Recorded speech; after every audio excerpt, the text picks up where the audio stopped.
के खेलने चलो शिकार असुपे सवार नगर लगाई। एक जंगल के बीच में के पहुंच गओ बलदाई।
पीछा करते करते उत्तानपाद बहुत दूर निकल गए देवियों।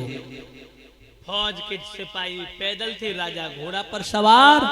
घोड़ा को भगाते भगाते महाराज हिरण का पीछा करते करते काफी दूर निकल गए। सुबह से शाम, शाम रात्रि में बदल गई। जब रात्रि में बदल गई बहनाओ, सिपाही आ गए। छोटी रानी सुरची के पास में आकर के खबर दी, कामा रानी साहबा आपके महाराज घरन का पीछा करते करते दूर निकल गए। मैंने बहुत कोशिश की मगर राजा का कहीं अता पता नहीं चला।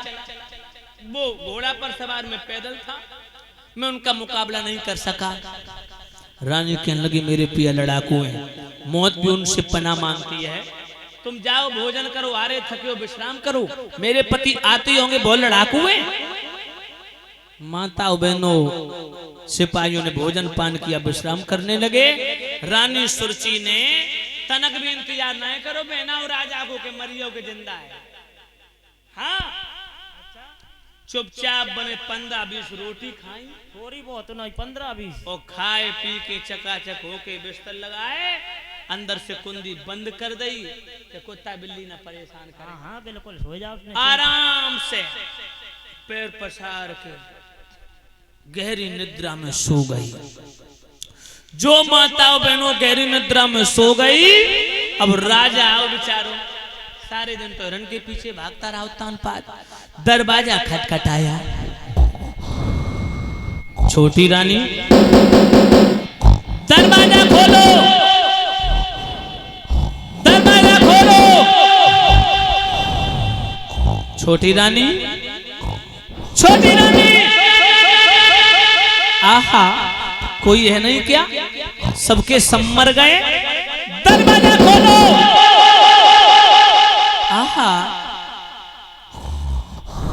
कोई आवाज नहीं सुन रहा मेरी?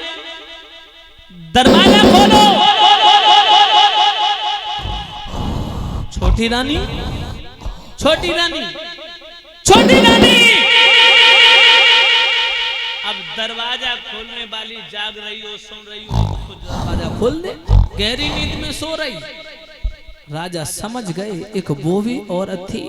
जब तक मैं आ नहीं जाता था, कहीं बाहर से वापस लौट के घर भोजन करना दूर, पानी भी अपनी जिह्वा पर नहीं रखती थी।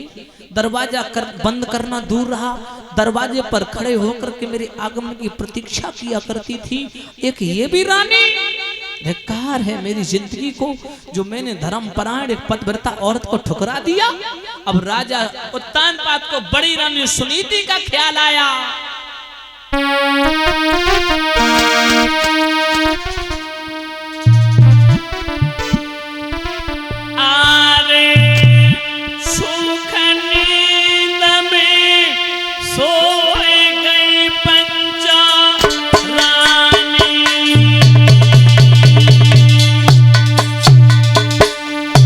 दरवाजा खोलो, दरवाजा खोलो, आहा, दरवाजा खोलो।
दरवाजे में लात मार दी माताओं, और परीक्षा जी राजा ने घोड़ा फेर लिया। बड़ी रानी सुनीति के पास में पहुंचा, आवाज लगाई। जो रानी ने घोड़ा की आवाज सुनी, बेचारी जाग रही थी, उठ के बैठ गई टूटी चारपाई पे। राजा बोले, बड़ी रानी क्या तुम भी सो रही हो? हाय बदुखिया को नींद नहीं आई परीक्षक जी, वो तो उन दोनों का इंतजार कर रही कब वो बार बार नारद कह दिया वो वचन पूरा होगा, मेरी कोख से बच्चा पैदा होगा जो मुझे माँ कह के पुकारेगा। जैसे देखा अपने पति को टूटी केवड़िया से झांक के, हाय बड़ी रानी सुनीति का कलेजा कांप गया। सोचने लगी वैसे तो मेरे पति आते नहीं थे, आज 6 महीना हो गए, आज आए भला, वो भी रात्रि के समय हाथ में तलवार लेके आज मुझे मारने आए। मेरी सौत ने भेजा मुझे मारने के लिए। रानी बोली, पिया धोखा खाई हुई औरत, चोट खाई हुई नांगन रमेश, ये कभी भरोसा नहीं करती।